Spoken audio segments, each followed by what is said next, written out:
الحمد لله نحمده ونستعينه ونستغفره ونؤمن به ونتوكل عليه ونعوذ بالله من شرور أنفسنا ومن سيئات أعمالنا من يهده الله فلا مضل له ومن يضلله فلا هادي له ونشهد أن لا إله إلا الله وحده لا شريك له ونشهد أن سيدنا ومولانا محمدا عبده ورسوله صلى الله عليه وسلم. أما بعد فأعوذ بالله من الشيطان الرجيم. بسم الله الرحمن الرحيم. يا أيها الذين آمنوا إذا تداينتم بدين إلى أجل مسمى فاكتبوه وليكتب بينكم كاتب بالعدل ولا يأب كاتب أن يكتب كما علمه الله فليكتب وليملل الذي عليه الحق وليتق الله ربه ولا يبخس منه شيئا. صدق الله العظيم.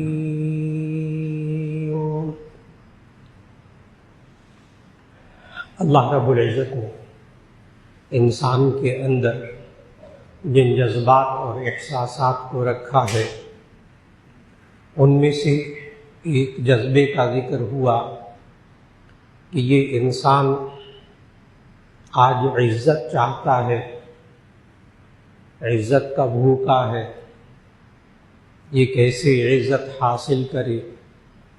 گزشتہ ملاقاتوں میں اس کا ذکر ہوا. پھر اسی طرح انسان کی ایک جذباتی کیفیت یہ ہوتی ہے کہ دوسرے انسانوں سے محبت چاہتا ہے، نفرت سے بچنے کی کوشش کرتا ہے، اور یہ انسان کیسے وہ محبت حاصل کرے اس کی طویل کیفیات سامنے آئیں. آج کی نشست میں انسان ایک اور چیز چاہتا ہے، اور جب تک وہ چیز انسان کے درمیان، گھر کے اندر، معاشرے میں، کاروبار میں، افراد میں موجود رہتی ہے، انسان کو سکون ملتا ہے. اور جب وہ چیز گھر میں ختم ہوتی ہے، کاروبار میں ختم ہوتی ہے، معاشرے کے اندر، خاندانوں کے اندر ختم ہوتی ہے، تو انسان بے چین اور بے سکون ہو جاتا ہے. اور وہ ہے آپس کا اعتماد. اگر شوہر بیوی پر اعتماد نہ کرے، بیوی شوہر پر اعتماد نہ کرے، ماں باپ بچوں پر، جوان بچوں پر اعتماد نہ کرے، جوان بچے ماں باپ پر اعتماد نہ کرے، جہاں ہم کام کرتے ہیں، خدمات انجام دیتے ہیں دفاتر کے اندر، وہاں بڑے کا چھوٹے پر اور چھوٹے کا بڑوں پر اعتماد نہ رہے. انسان کاروبار کرتا ہے، آپ چیزیں خریدتے ہیں دن بھر میں، کھانے کی، پینے کی، سبزیاں، دودھ، گوشت، آٹا. آپ بڑا اعتماد تلاش کرتے ہیں، کہاں سے اچھا دودھ ملتا ہے، پتہ نہیں کہاں سے چل کر کہاں سے دودھ لینے جاتا ہے. اعتماد. خالص کہاں ملتا ہے، گوشت کہاں خالص ملتا ہے، بڑی باتیں ہوتی ہیں آپس میں، سوچ سمجھ کر جاتے ہیں گوشت لینے کے لیے، پیچھے اعتماد ہوتا ہے. لوگ کہتے بھی ہیں وہ پیسے بہت لیتا ہے، وہ دودھ والا، وہ گوشت والا، وہ سبزی والا. یہ بندہ آگے سے کہتا ہے پیسوں کی کوئی بات نہیں، چیز تو اچھی دیتا ہے، اعتماد ہے. بالکل یہی صورت رشتوں کے اندر ہے. خاندانی رشتوں میں بھی جب آپس کا اعتماد ہوتا ہے، ایک دوسرے پر بھروسہ ہوتا ہے، یہی حال لین دین کے معاملات میں۔ آج کاروبار، دنیا میں جس شخص کا کاروبار چلا ہے نا، وہ اعتماد کے بل پر، اور جس کا کاروبار ڈوبا ہے نا، بد اعتمادی کی وجہ سے۔ بڑے بڑے تاجر دیکھے، جب آپس کا اعتماد کھو دیا، گاہک کا اعتماد کھو دیا، اور کافر ملکوں کی تعریف نہیں کر رہا، لیکن کافر ملکوں کے اندر اگر تجارت میں کامیابیاں آپ دیکھتے ہیں تو وہاں آپ کو بیچ میں جو چیز نظر آئے گی وہ اعتماد۔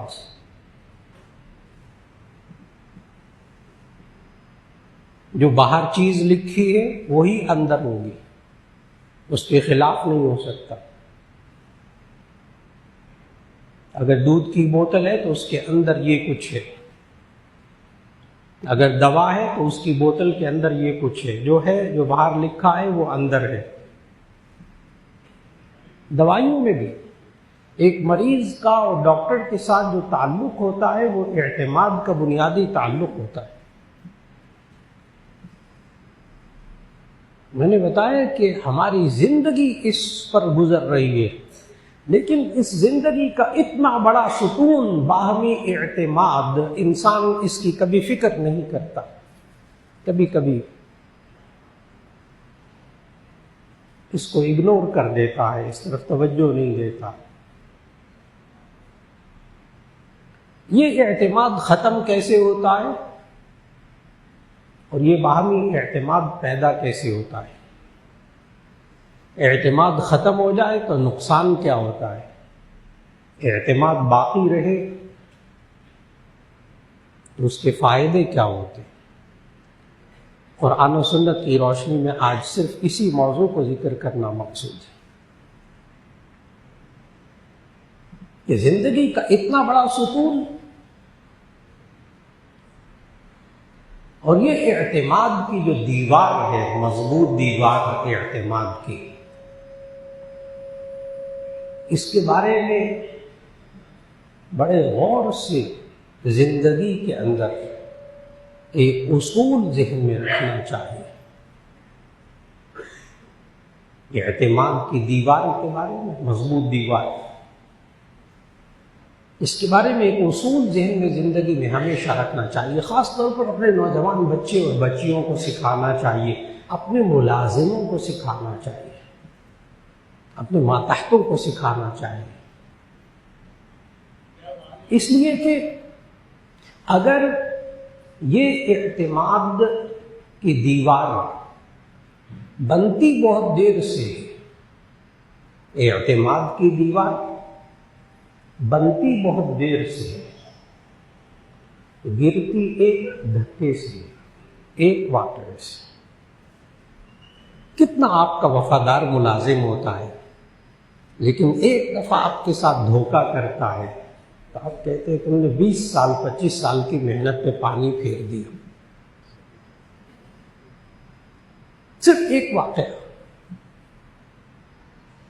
آج نوجوان بچے اور بچیاں، ماں باپ پڑھے لکھے نوجوان بچے اور بچیاں، یہ ماں باپ کے لیے شکوہ کر رہے ہیں کہ پتہ نہیں کیا ہو گیا ہمارے ماں باپ کو کہ ہم اتنے بڑے ہو گئے، پڑھ لکھ گئے،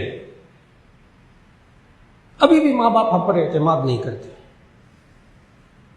دراصل اس کے پیچھے کہانیاں ہوتی ہیں، انہی بچوں کی زندگی ہوتی ہے، ایک دو نہیں، کئی کہانیاں، جس کی وجہ سے وہ جو پڑھ لکھ کر قابل ہو جاتے ہیں پھر بھی ماں باپ کا اعتماد اپنے بچوں پر نہیں ہوتا۔ اور جو لوگ الحمدللہ معاشرے کے اندر جو لوگ اپنے بچوں پر، جوان بچوں پر اعتماد کرتے ہیں، بہت سی مثالیں موجود، آپ حضرات کے سامنے موجود، کہ جوان بچے پڑھ لکھ کے فارغ ہوئے اور ماں باپ ان پر اندھا اعتماد کرتے ہیں، بالکل صحیح اعتماد کرتے ہیں، وہ بچوں کے جوان ہونے پر اپنے کاروبار کی چابیاں ان کے ہاتھوں میں دے دیتے، چلا، یہ بھی مثالیں موجود ہیں۔ کب؟ جب ان ماں باپ نے ان کو بچپن سے لے کر جوان ہونے تک ان کو اعتماد سکھایا، بھروسہ کرنا سکھایا، اور جہاں کہیں واقعہ کوئی ایسا پیش آیا جس نے اعتماد کی دیوار کو گرانے کی کوشش کی، وہاں ماں باپ نے ان کو سیدھا کر دی، بیٹا یہ نہیں چلے گا، اپنے آپ کو ٹھیک کرو۔ وہ پھر جوان ہونے پر، اور ایسے بھی میاں بیوی ہیں جو گھر میں کسی الماری کو تالا ہی نہیں لگاتے، پیسے ہیں تو وہ عام پڑے ہوئے، زیور ہے وہ عام پڑا ہوا ہے، ان کو گھریلو ملازموں پہ اتنا اعتماد ہے۔ وہ لوگ کہتے ہمارے گھر میں تو کسی چیز کو تالا نہیں لگاتے، اعتماد۔ اور یہی حال کاروباری ساتھیوں کے اندر ہے۔ اگر کاروباری ساتھی بھی ایک دوسرے پر اعتماد کریں گے، اور یہ کہنے سے نہیں ہوتا مجھ پر اعتماد کرو، مجھ پر بھروسہ کرو، یہ تقریروں سے نہیں ہوتا، یہ دعووں سے نہیں ہوتا، یہ عمل سے ہوتا ہے۔ ان چیزوں کو ختم کرنا پڑتا ہے جن کی وجہ سے اعتماد ختم ہوتا ہے، ان چیزوں کو پیدا کرنا پڑتا ہے جن چیزوں کی وجہ سے آپس میں اعتماد ہوتا ہے۔ اور اہم ترین چیز معاملات۔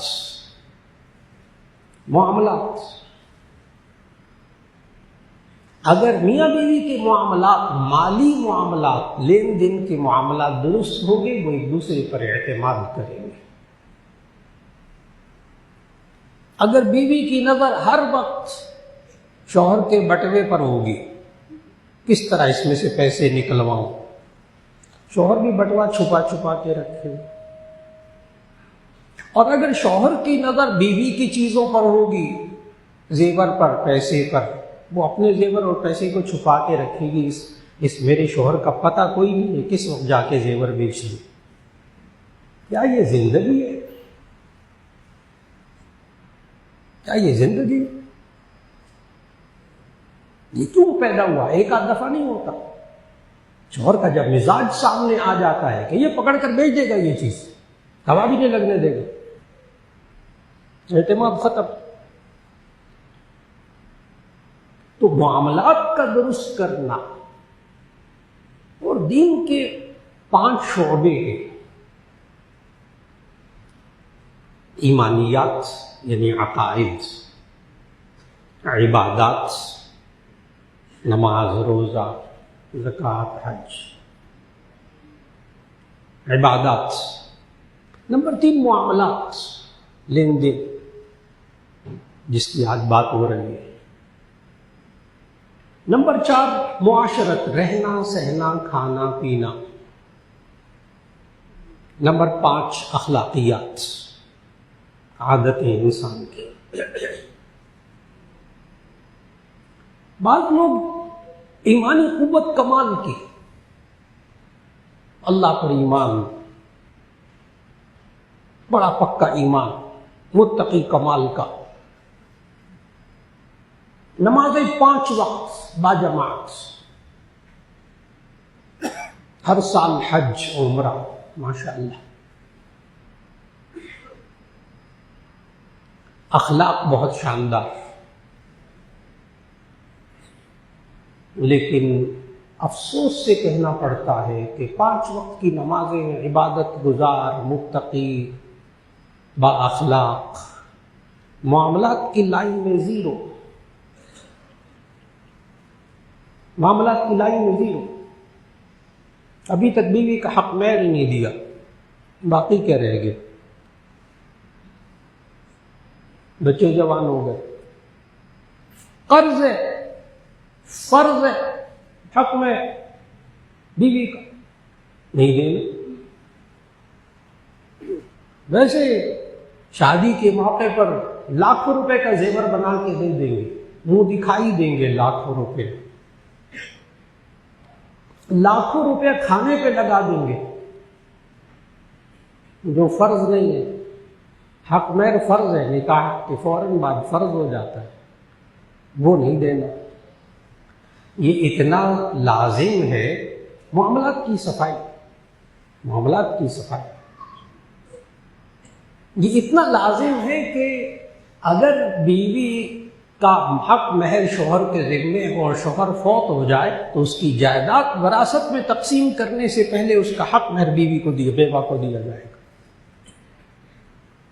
وراثت تقسیم کرنے سے پہلے، کیونکہ اس کے ذمے قرض ہے۔ اور یہ قرض ایک ایسی چیز ہے کہ نبی صلی اللہ علیہ وسلم نے ارشاد فرمایا یغفر للشہید کل ذنب الا الدین، شہید کی شہادت کی وجہ سے ہر گناہ معاف ہو جاتا ہے، قرض معاف نہیں ہوتا، وہ دینا پڑے گا۔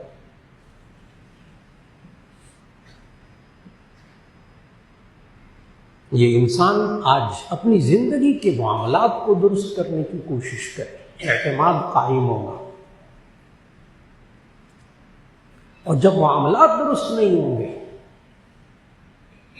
تو باہمی اعتماد نہیں ہوگا۔ گھر کے اندر یہ انسان اپنی شادی کے بعد کی زندگی سے اپنے معاملات کو درست کرنا شروع کر دے۔ یہ کاروبار کو شروع کرتے ہی اپنے معاملات کو درست رکھے۔ کیسے؟ یہ اتنی اہمیت والی بات ہے معاملات کو درست کرنا کہ قرآن مجید کی سب سے لمبی آیت، سب سے طویل ترین آیت، آیت مداینہ، اس کو مفسرین کہتے آیت مداینہ، سورہ بقرہ کے آخری رکوع سے پہلے والے رکوع کے شروع کی آیت، قرآن مجید کی سب سے لمبی آیت۔ کیا عجیب بات نہیں ہے معاملات کے بارے میں؟ لمبی آیت نہ حج کے بارے میں، نہ نماز کے بارے میں، نہ زکوٰۃ کے بارے میں، نہ روزے کے بارے میں، سب سے لمبی آیت معاملات کے بارے میں۔ اتنی اہمیت اللہ نے دی قرآن کے اندر۔ نبی صلی اللہ علیہ وسلم نے اپنے معاملات کو اتنا صاف رکھا۔ معاملات کو صاف رکھنے کے لیے دو خوبیاں، دو بنیادی خوبیاں، الصادق الامین، الصادق الامین، سچا امانت دار۔ تاجر اپنے معاملات کو درست کرنا چاہتا ہے، دو خوبیاں یہی والی۔ سچے نبی صلی اللہ علیہ وسلم نے فرمایا التاجر الصدوق الامین مع النبیین والصدیقین والشہداء، کہ سچا امانت دار تاجر اس کا مقام انبیاء کے ساتھ ہے، شہداء کے ساتھ ہے، صالحین کے ساتھ ہے۔ وہاں بھی دو خوبیاں بیان ہوئی، سچائی اور امانت۔ نبی صلی اللہ علیہ وسلم نے نبوت ملنے سے پہلے جوانی کے اندر اپنے معاملات کو بالکل صاف رکھا، اور نبی صلی اللہ علیہ وسلم کو نبوت ملنے سے پہلے قریش مکہ، کفار مکہ کی طرف سے اعتماد ملا ہے، اعتماد کی دولت ملی۔ ان قریش مکہ نے یہ دو لقب دیے تھے نبی صلی اللہ علیہ وسلم کو، صادق الامین، سچا امانت دار۔ آج نوجوان بچوں کو، بچیوں کو سمجھانا ہوگا، بیٹا اپنے اندر سچائی اور امانت داری پیدا کر لو، ہم ماں باپ تم پر اعتماد کریں، خود بخود اعتماد ہو جائے گا۔ نمبر ایک سچائی، سچا۔ اور نبی صلی اللہ علیہ وسلم نے تجارت کی جوانی کے اندر۔ حضرت خدیجہ رضی اللہ تعالیٰ عنہ نے، انہوں کو بڑی مالدار بیوہ تھی مکے کی، انہوں نے اپنا سامان دیا نبی صلی اللہ علیہ وسلم کو تجارت کے لیے، ساتھ اپنا غلام میسرہ بھی لگا دیا۔ اس غلام نے واپس آ کر جو رپورٹ دی ہے نا نبی صلی اللہ علیہ وسلم کی تجارت کے بارے میں، کہ آپ نے یہ معاملات کیے اور اس طرح کیے اور لوگوں کے ساتھ لین دین اتنا اچھا، اس بنیاد پر حضرت خدیجہ رضی اللہ تعالیٰ عنہ نے نکاح کا پیغام بھیجا نبی صلی اللہ علیہ وسلم۔ یہ رشتے جو ہے نا، یہ اعتماد کی وجہ سے ہوتے ہیں۔ ہم جب رشتہ تلاش کرتے ہیں معاشرے کے اندر، تو ماں اپنے جوان بچے کے 10 عیبوں کو چھپاتی ہے، جھوٹ بولتی۔ یہ ماں باپ اپنے بچیوں کے 20 عیبوں کو چھپاتے ہیں، جھوٹ بولتے۔ تنخواہ کتنی ہے، غلط تنخواہ بتائیں گے۔ تعلیم کتنی ہے، غلط تعلیم بتائیں گے۔ جب اس کی بنیاد اس رشتوں کی جھوٹ پر ہوگی، آگے اعتماد کہاں تلاش کریں گے؟ نبی صلی اللہ علیہ وسلم کی پہلی شادی ہوئی اعتماد کی بنا پر۔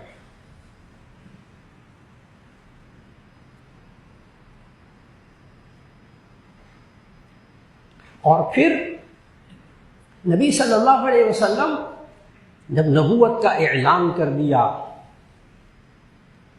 تب بھی کفار مکہ نے صادق اور امین، سچا اور امانت دار کا لقب دیا۔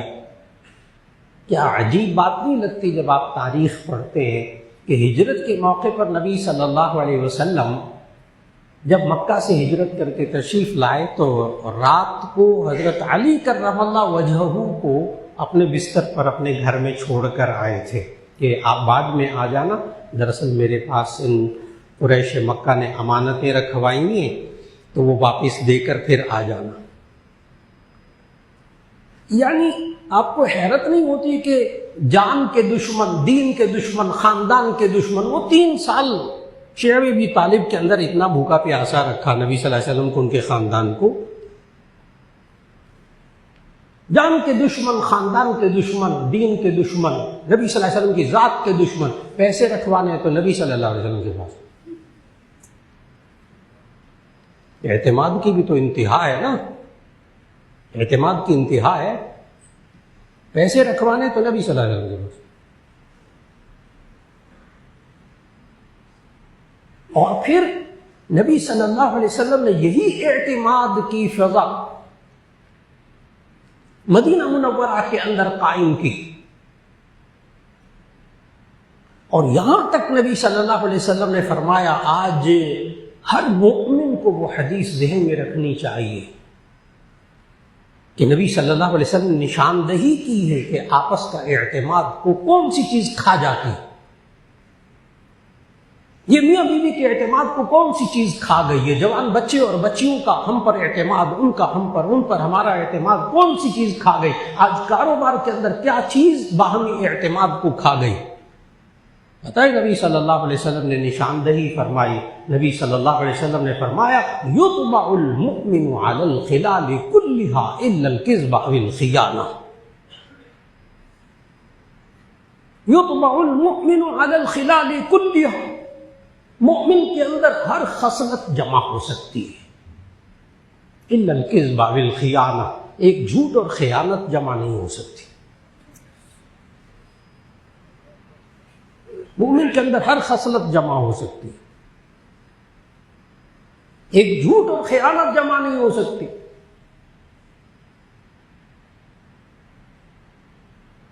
وہ صحابی جو نبی صلی اللہ علیہ وسلم کے پاس آئے اور آ کر کہا یا رسول اللہ میرے سے بہت زیادہ گناہ ہو گئے، میں کیا کروں، گناہ نہیں چھوٹتے میرے سے۔ لوگ پریشان ہیں آج اس مسئلے میں بھی کہ ہم سے گناہ نہیں چھوٹتے۔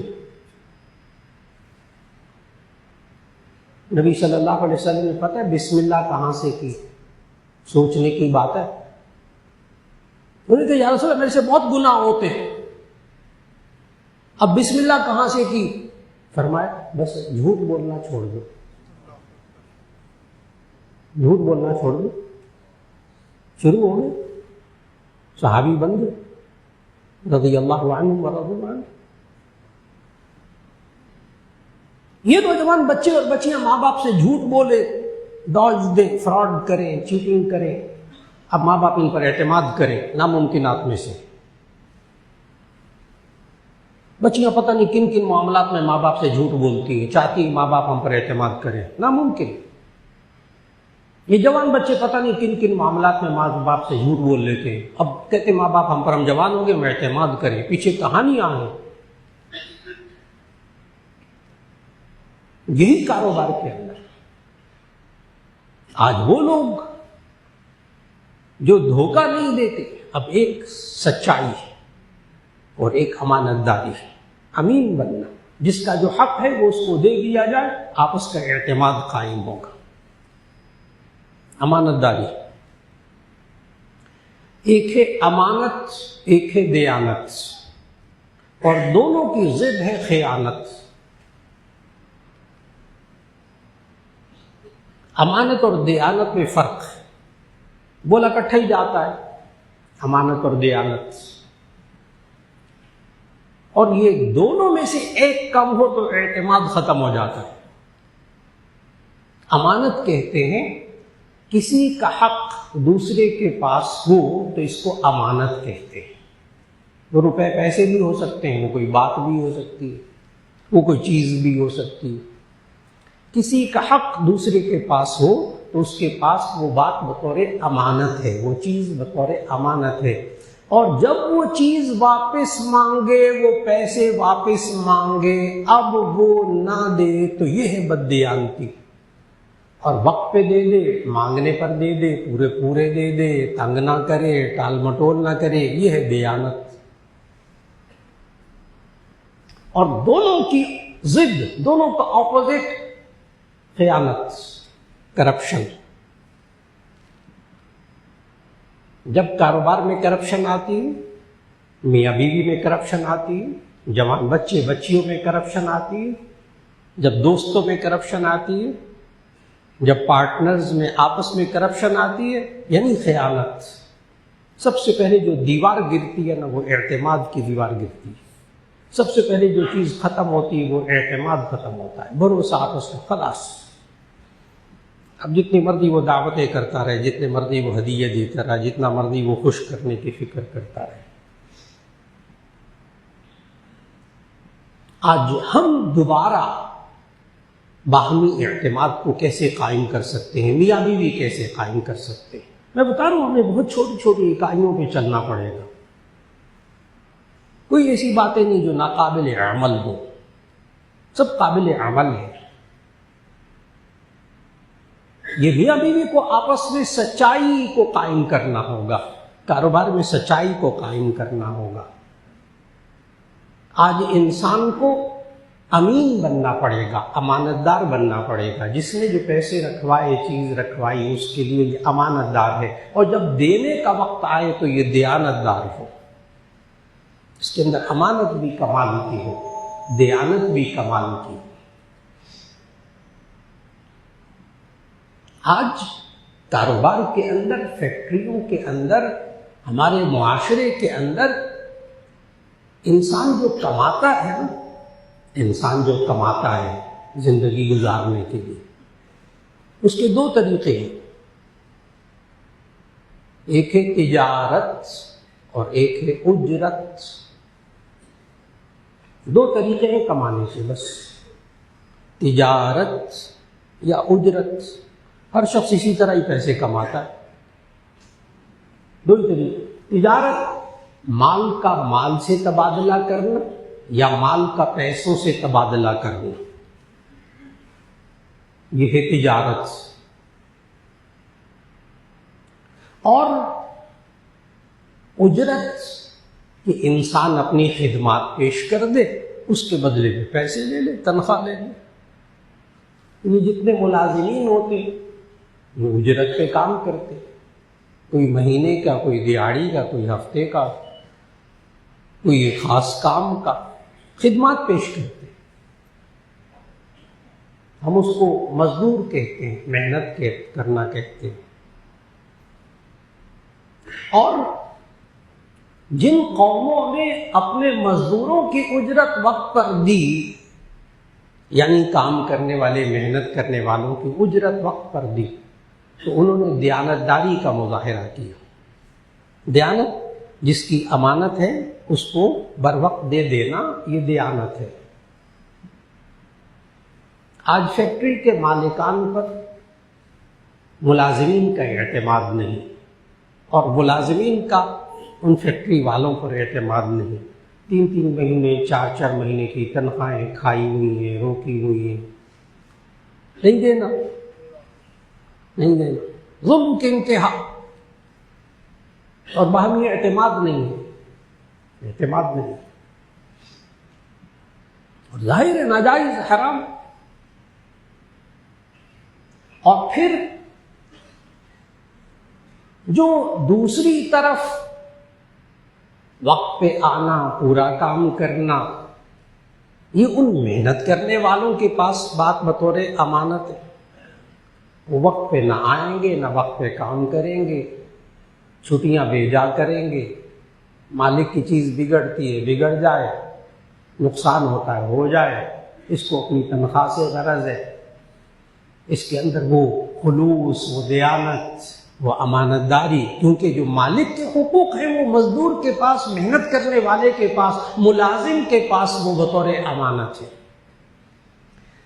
آج کافر قوموں کے اندر، جن ممالک کے اندر تجارت کے اندر امانت اور دیانت ہے، اور ملازم اور عاجل اور اجیر کے اندر آپس کا اعتماد ہے، تو وہ معاملات کو درست کرنے کی وجہ سے ہے۔ میں نے کہا کافر ملکوں میں سوچا نہیں جا سکتا کہ یہ کسی کے پیسے دبائے گا، سوچا نہیں جا سکتا یہ کسی کی اجرت کھا لے گا۔ اور جب ہم اپنی آنکھوں سے دیکھتے اس معاشرے کے اندر، اللہ جزائے خیر دے، ہمارے حضرت محترم صاحب مولانا ارشد گوئی صاحب تشریف فرما، انہوں نے بڑی زندگیاں گزاری ان تمام معاملات کے اندر۔ اس وقت جامعہ اشرفیہ کے صرف ماہانہ جو صرف تنخواہیں ہیں وہ 1,45,00,000 سے اوپر صرف تنخواہیں ہیں، 35 شاخیں، 6,000 سے زیادہ بچے بچیاں پڑھ رہے ہیں۔ کیا آپ یقین کریں گے کہ ہر فکر ہر مہینے کی 1 تاریخ کو ہر مدرس، ہر ملازم کے اکاؤنٹ میں تنخواہ پہنچی ہوئی ہوتی ہے۔ مالیات کے ذمہ دار بھی تشریف فرما ہے، وہ بھی سب چیزیں دیکھتے ہیں۔ فکر جس کا جو حق ہے وہ اس کو دے، بر وقت دے۔ ٹال مٹول کرنا 10 تاریخ تک، 11 تاریخ تک، 12 تاریخ تک تنگ کر کے دینا، پیسے روکنا، یہ وہ چیزیں ہیں جو بددیانتی میں شامل ہوتی ہیں، اور انہوں نے آپس کا اعتماد ختم کیا ہے۔ میں بتا رہا ہوں کہ ہماری فیکٹری میں آج کیا ہوا، ہمارے گھروں میں کیا ہوا، ہمارے کاروبار میں کیا ہوا۔ نمبر 1 سچائی، نمبر 2 امانت داری، نمبر 3 دیانت داری۔ اب میں وہ چیزیں بتا رہا ہوں جن سے اعتماد بحال ہوتا ہے، اور ساتھ ساتھ وہ چیزیں بتا رہا ہوں جن سے اعتماد ختم ہوتا ہے، جھوٹ سے ختم ہوتا ہے، خیانت بددیانتی سے ختم ہوتا ہے، آپس میں ایک دوسرے کا حق ادا کر دینا، اس سے اعتماد بحال ہوتا ہے۔ ایک دوسرے کے حق کو مارنے کی کوشش میں لگے رہنا، یہ آپس میں اعتماد کو ختم کرتا ہے۔ آج بیوی یہ سمجھتی ہو کہ یہ شوہر جو ہے نا یہ مالیاتی امور میں بڑا کھرا ہے، باقی سب ٹھیک ہے اور باتیں اس میں بہت ساری ہیں، لیکن مالی اعتبار سے کوئی چیز میرے سے لیتا ہے، پیسے لیتا ہے۔ یاد رکھ لیجیے گا، ہمارے معاشرے کے اندر کہتے ہیں میاں بیوی ہمارے درمیان کیا تکلف، لہذا بیوی میاں کے پیسے کھاتی ہے، بیوی میاں کے پیسے، دونوں ایک دوسرے کے پیسے کھاتے رہتے، کوئی پرواہ نہیں ہوتی۔ ہم اس کو بے تکلفی پر محمول کرتے ہیں۔ بہت عجیب بات ہے، یہ بے تکلفی نہیں ہے، یہ زہر ہے۔ مفید الطالبین عربی ادب کا ایک جملہ ہے، تعاشروا کالاخوان وتعاملوا کالاجانب۔ غور کرنا ہے آج اعتماد کیوں ختم ہوا۔ تعاشروا کالاخوان وتعاملوا کالاجانب یہ حدیث نہیں ہے، لیکن اس جملے کا مفہوم حدیث بہت ساری حدیثوں میں موجود ہے۔ غور کیجیے گا اس جملے پر۔ یہ جو ہے نا 2 بھائی ہوتے ہیں کاروبار میں، اور پتہ ہی کچھ بس یہ ہم بھائی ہیں، یہ حقیقی بھائی ہیں، ہم ایرے گہرے تھوڑے ہیں، بس وہ کتنا کھا رہا ہے، وہ کتنا لے جا رہا ہے، وہ کیا کر رہا ہے، کوئی پرواہ نہیں ہوتی جی، ہمارے درمیان بڑی محبت ہے۔ ایسی خام خواہ دعوے ہیں جھوٹے۔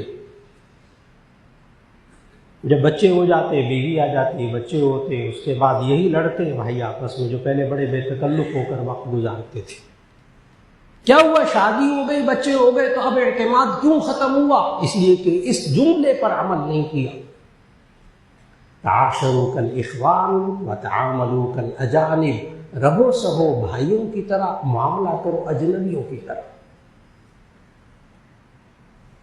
رہو سہو بھائیوں کی طرح، رہنا سہنا کھانا پینا خوب کرے بھائیوں کی طرح، معاملات کرے اجنبیوں کی طرح، چاہے باپ بیٹا ہو اور چاہے دو حقیقی بھائی ہو، ایک کاروبار پہ ہے، الگ ہے، کچھ معاملات کی بات آ گئی، میں کون تو کون، خلاص اجنبی بن جائے۔ پیسے لیے تھے آپ نے، ادا کرے، قرض لیا تھا آپ نے، ادا کرے۔ قرض کے لین دین میں بھائیوں والا معاملہ نہیں، اجنبیوں والا۔ اب غور سے جملہ سنیے گا، تعاشروا کالاخوان وتعاملوا کالاجانب، رہو سہو بھائیوں کی طرح، معاملہ کرو اجنبیوں کی طرح۔ ہمارے معاشرے میں پتہ کیا ہو رہا ہے؟ معاملہ کرتے ہیں بھائیوں کی طرح، رہتے ہیں اجنبیوں کی طرح۔ الٹ ہو گیا، سارا الٹ ہو گیا۔ معاملات کرتے ہیں بھائیوں کی طرح اور رہتے ہیں اجنبیوں کی طرح۔ اور جب معاملات درست ہوتے ہیں پھر بھائیوں کی طرح رہنا آسان ہوتا ہے۔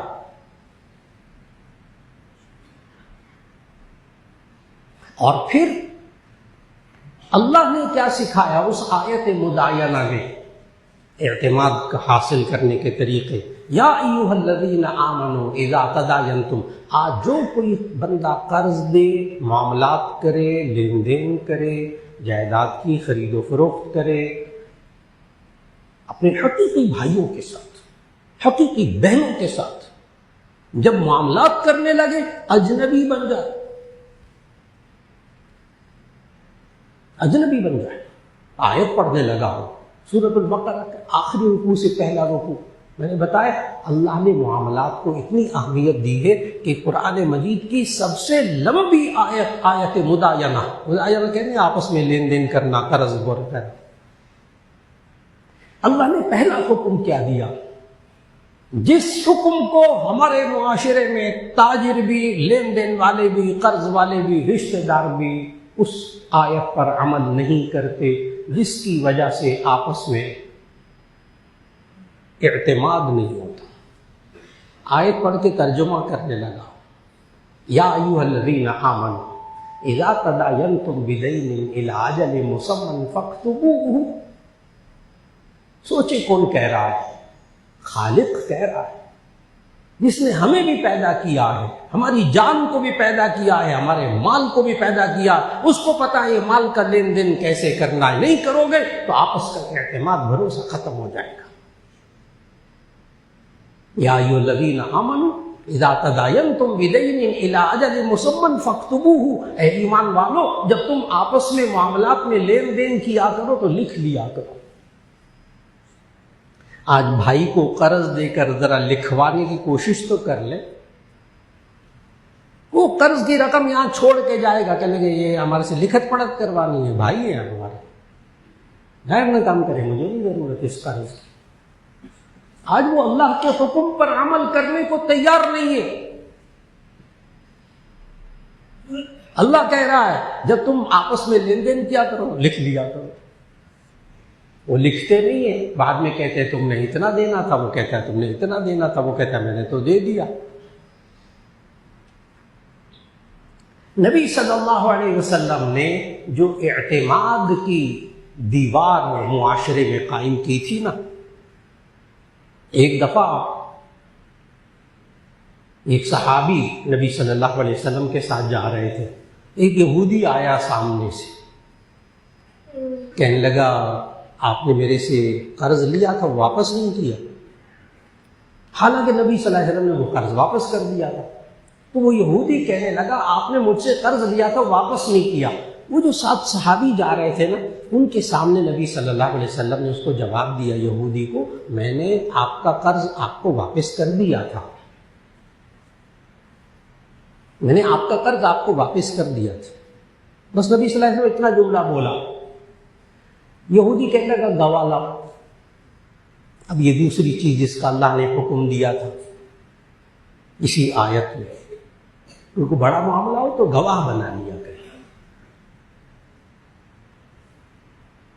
اور جو ہی نبی صلی اللہ علیہ وسلم نے کہا کہ میں نے وہ قرض دے دیا تھا تو یہودی کہنے لگا گواہ لاؤ. تو صحابی جو ساتھ کھڑے تھے، یہودی کو اندازہ تھا اس کو گواہ نہیں تھے، تو یہودی کہنے لگا گواہ لائے اگر آپ نے قرض دے دیا تھا. تو ساتھ جو صحابی تھے انہوں نے فوراً کہا یا رسول اللہ صلی اللہ علیہ وسلم میں گواہی دیتا ہوں کہ آپ نے قرض دے دیا تھا. یہودی کہنے لگا اچھا ممکن ہے اس نے دیکھ لیا ہو. اچھا ٹھیک ہے. یہودی کہنے لگا ٹھیک ہے چلا. نبی صلی اللہ علیہ وسلم نے صحابی کو پکڑ لیا اور کہا کہ تم تو تھے نہیں وہاں، گواہی کیسے دے دی؟ آپ تو نہیں تھے وہاں تو گواہی کیسے دے دی؟ اب جملہ سننے والا ہے اعتماد، کمال کا اعتماد. جملہ سننے والا ہے ان صحابی کے بارے میں. نبی صلی اللہ علیہ وسلم جب کہا نا آپ تو نہیں تھے وہاں جب میں نے دیا، تو ان صحابی کا جملہ غور سے سنیے گا. صحابی نے کہا یا رسول اللہ صلی اللہ علیہ وسلم اگر میں نے اپنی آنکھوں سے آپ کو وہ قرض دیتے ہوئے دیکھا ہوتا تو مجھے اتنا یقین اعتماد نہ ہوتا جتنا آپ نے ابھی فرمایا کہ میں نے دے دیا. مجھے اندھا ایمان یقین ہو گیا کہ آپ نے دے دیا. اس بات پر میں نے گواہی دی تھی. اتنا اعتماد کہ آپ نے جو فرمایا وہ سچ کہا. کاش کہ یہ اعتماد آج اتنا میاں بیوی میں آ جائے کہ بیوی یہ سمجھتی ہو میرا شوہر باقی سب کچھ ٹھیک ہے لیکن بولتا سچ ہے. آج تک اس نے مجھے زندگی میں کبھی جھوٹ نہیں بولا. اور بیوی کے بارے میں شوہر بھی یہ سمجھتا ہو کہ آج تک اس نے جھوٹ نہیں بولا، باقی تو بڑے لڑتی بڑھتی رہتی ہے لیکن یہ جھوٹ کبھی نہیں بولا، اس نے کبھی خیانت اس نے نہیں کی. اعتماد کیسے قائم ہوتا ہے؟ یہ انسان جب بھی معاملات کرے گواہی قائم کر لے. اللہ نے یہ بھی اس آیت میں حکم دیا کہ 2 گواہ قائم کرے. چھوٹا موٹا معاملہ ہو تو اس کے لیے پابندی کی ضرورت نہیں. بڑا معاملہ ہے، لاکھوں کا معاملہ ہے، کاروباری معاملہ ہے، اس پر باقاعدہ قانونی تقاضے پورے کیے جائیں. آج ہمارے معاشرے میں جو قانونی تقاضے پورے نہیں کرتے اس کی وجہ سے بھی اعتماد ختم ہوتا ہے. لیکن جب کاروبار میں لکھ لیا جاتا ہے، گواہ قائم کر لیے جاتے ہیں، اللہ پھر آپس کا اعتماد عطا فرماتا ہے. آج معاشرے کے اندر اعتماد قائم کرنے کے لیے ہمیں اپنے آپ کو بدلنا ہوگا جیسے نبی صلی اللہ علیہ وسلم نے بدلا. اگر یہ تاجر آج ناپ تول میں کمی کر رہا ہے تو ایسی صورت میں آپس کا اعتماد ختم ہو جائے گا. اور اگر یہ تاجر ناپ تول میں کمی نہیں کر رہا بلکہ زیادہ دے رہا تو ایسی صورت میں اعتماد قائم کر رہا. نبی صلی اللہ علیہ وسلم یہ جو نا ڈنڈی مار کے پیسے کما لے گا پیسے کما لے گا. ممکن ہے گھر بھی بنا لے، بلڈنگیں بھی بنا لے، جھوٹ بول کر خیانت کر کے ڈنڈی مار کے. لیکن پتہ ہے ایک چیز کھو دی اس نے اور وہ ہے اعتماد. وہ ہے اعتماد. آج بھی پاکستان کے اندر ایسی کمپنیاں، ایسے ادارے آپ سب کے ذہنوں میں موجود ہیں جنہوں نے اپنی کوالٹی کو برقرار رکھا، جنہوں نے اپنی کوانٹٹی کو، اس کی مقدار کو کمال کر رکھا. آج آپ لوگ بھی ان کمپنیوں پر آنکھیں بند کر کے اعتماد کرتے ہیں. صرف انہوں نے کوالٹی کو، اس میں ملاوٹ نہیں کی. تو اعتماد کو ختم کرنے والی ایک اور چیز دھوکہ، ملاوٹ.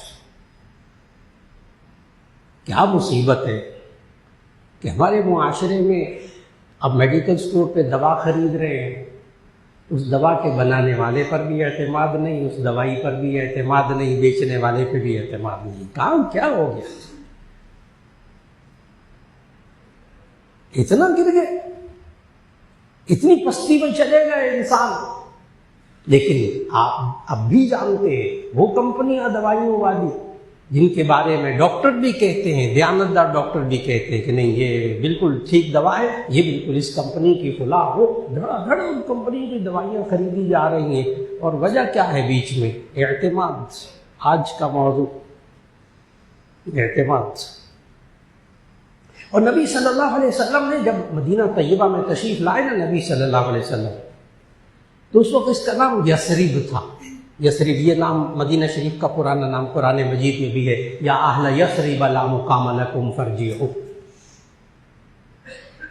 تو یثرب میں جب نبی صلی اللہ علیہ وسلم تشریف لائے تو یہ لوگ ناپ تول میں ڈنڈی مارتے تھے۔ اس علاقے کے لوگ قوم شعیب والی چیز میں مبتلا تھے۔ قوم شعیب قرآن مجید میں اللہ تعالیٰ نے اس قوم کا سب سے بڑا عیب یہی بتایا تھا، ڈنڈی مارنا، ناپ تول میں کمی کرنا، دھوکہ دینا۔ نبی صلی اللہ علیہ وسلم جب یثرب میں آئے ہجرت کر کے، مدینے کا پرانا نام، وہاں یہ لوگ یہ کرتے تھے، دھوکہ دینا، ڈنڈی مارنا عام بات تھی۔ نبی صلی اللہ علیہ وسلم نے اس معاشرے میں اعتماد کیسے قائم کیا؟ یاد رکھ لیجیے گا، ایک ہے عدل، ایک ہے احسان۔ ان دو لفظوں کو ہلکا سا سمجھا کے میں بات کو مکمل کرنے لگا ہوں کہ عدل کا معنی ہے برابر کرنا، جس کا جو حق ہے وہ اس کو دے دینا، اور احسان یہ ہے کہ جتنا حق ہے اس سے زیادہ دے دینا۔ اس بات کو سمجھ کر پھر نبی صلی اللہ علیہ وسلم نے مدینے میں تجارت پر اعتماد کیسے قائم کیا۔ جامع ترمذی جلد ثانی میں ارشاد نبوی ہے، چھوٹا سا دو لفظ ہے، دو لفظوں کا جملہ ہے۔ نبی صلی اللہ علیہ وسلم نے وہ دو لفظوں کا ان بازاروں کے اندر قانون بنا دیا، اس کو عدل کا نہیں، احسان کا۔ اور وہ جملہ پتہ کیا ہے؟ آج اگر کوئی تاجر اعتماد کرنا چاہتا ہے، اور وہ جملہ یہ ہے کہ مدینے والوں کو ایک سبق سکھایا نبی صلی اللہ علیہ وسلم نے، زن وارجح، بس بات وہی ہو گئی، زن وارجح، زن تولو، وزن یزن سے امر کا صیغہ، زن تولو ورجح، جھکتا ہوا تولو۔ آج بھی مدینے والے سارے یہ کام کرتے، دیں گے آپ کو سودا تو جھکتا ہوا دیں گے، زیادہ دے دیں گے۔ آج کوئی کر کے تو دیکھے، سبزی والا ہر ایک گاہک کو جو دے تو ذرا جھکتا ہوا تول کر دے۔ آج گوشت والا کر کے تو دیکھے، اس کی دکان پہ لائنیں لگی ہوئی ہیں، آج جو کر رہے ہیں وہاں لائنیں لگی ہوئی ہیں، صرف اعتماد۔ آج کا موضوع کہ ہمارے گھر کے حالات درست تب ہوں گے جب ہم وہاں اعتماد کو مضبوط کریں گے۔ میاں بیوی کا رشتہ تب مضبوط ہوگا جب باہمی اعتماد مضبوط ہوگا۔ آج ہمارے جوان بچے اور بچیوں میں آپس کا اعتماد تب ہوگا جب آپس میں بھروسہ، جب آپس میں ان تمام چیزوں کو چھوڑیں گے جن سے اعتماد ختم ہوتا ہے، ان تمام اصولوں کو اپنائیں گے جن سے اعتماد پیدا ہوتا ہے۔ آج کوئی انسان اپنے کاروبار کو چمکانا چاہتا ہے، اس کو گاہک کا اعتماد لینا پڑے گا۔ جھوٹ چھوڑ کر، دھوکہ چھوڑ کر، ملاوٹ چھوڑ کر، سب چیزوں کو چھوڑ کر اعتماد کی دیواروں کو اللہ ہمارے معاشرے کے اندر مایوس نہ ہوئے گا۔ اچھا، اس لیے کہ کافروں نے تو ان باتوں پر عمل کر کے اپنے ملکوں میں اعتماد قائم کر لیا، مسلمان کیوں نہیں کر سکتا؟ اور مسلمانوں میں بھی آج جہاں جس نے یہ کام کر لیے، اس نے گاہک کا اعتماد لے لیا، معاشرے کا اعتماد لے لیا۔ اللہ ہم سب کو یہ بد اعتمادی سے نجات دے دے، اور یہ آپس میں ایک دوسرے کا اعتماد اللہ نصیب فرما دے، اور اس کے نتیجے میں اللہ پھر ذہنی اور جسمانی سکون اور برکتیں عطا فرما دے۔ دعا فرما لیجیے گا۔ الحمدللہ رب العالمین، اللہم صلی علی سیدنا ومولانا محمد وعلی آل سیدنا ومولانا محمد وبارک وسلم۔ ربنا آتنا فی الدنیا حسنۃ وفی الآخرۃ حسنۃ وقنا عذاب النار۔ ربنا لا تزغ قلوبنا بعد إذ هديتنا وهب لنا من لدنك رحمة إنك أنت الوهاب۔ یا اللہ ہمارے گناہوں کو معاف فرما، ہماری لغزشوں کوتاہیوں کو معاف فرما۔ یا اللہ ہم سے آج معاملات کے اندر بہت سے گناہ ہو چکے، یا اللہ تو ہمیں معاف فرما دے۔ ہمیں اپنے کاروبار کو درست کرنے کی توفیق عطا فرما، قرآن و سنت کے مطابق بنانے کی توفیق عطا فرما۔ یا اللہ ہمیں اپنے رشتوں کو یا اللہ سچائی پر، دیانتداری پر قائم کرنے کی توفیق عطا فرما۔ یا اللہ ہمیں اپنے جوان بچے اور بچیوں کے اندر ان خوبیوں کو پیدا کرنے کی توفیق عطا فرما جس کی وجہ سے ہم اپنے جوان بچے اور بچیوں پر آنکھیں بند کر کے اعتماد کر لیں۔ اے اللہ ہمیں وہ دولت عطا فرما دے۔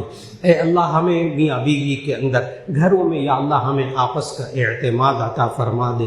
اور یا اللہ آج پوری دنیا نے پاکستان پر اعتماد کیا ہوا ہے، سربراہان پر اعتماد کیا ہوا ہے، ہمارے افواج پاکستان پر اعتماد کیا ہوا ہے۔ یا اللہ ان سب کو یہ اعتماد باقی رکھنے کی توفیق عطا فرما دے، اور یا اللہ پوری دنیا میں امن نصیب فرما دے۔ یا اللہ یہ آپس کا اعتماد ایک ایسی چیز ہے جو مسلمانوں کا زیور ہے۔ اے اللہ اس زیور سے ہر مسلمان کو سجنے کی توفیق عطا فرما، اور یا اللہ کو ملک پاکستان کے اندر، ہمارے کاروبار کے اندر، ہماری دوائیوں کے اندر، ہمارے ڈاکٹروں کے اندر، یا اللہ ہمارے تمام رشتوں کے اندر یا اللہ اعتماد قائم فرما دے، برکتیں عطا فرما دے، ذہنی اور جسمانی سکون عطا فرما دے۔ اور یا اللہ جو کاروباری نقصان میں مبتلا ہے، یا اللہ جو رزق کی کیفیت میں، تنگی کی کیفیت میں ہے، یا اللہ سب کو حلال رزق عطا فرما دے، برکت والا رزق عطا فرما دے۔ جس گھر میں یا اللہ جو پریشانی ہے اس پریشانی کو دور فرما دے، اور یا اللہ دلوں میں جوڑ پیدا فرما دے۔ ربنا تقبل منا انک انت السمیع العلیم وتب علینا انک انت التواب الرحیم۔ ایک اہم دعا بھی فرما لیجئے۔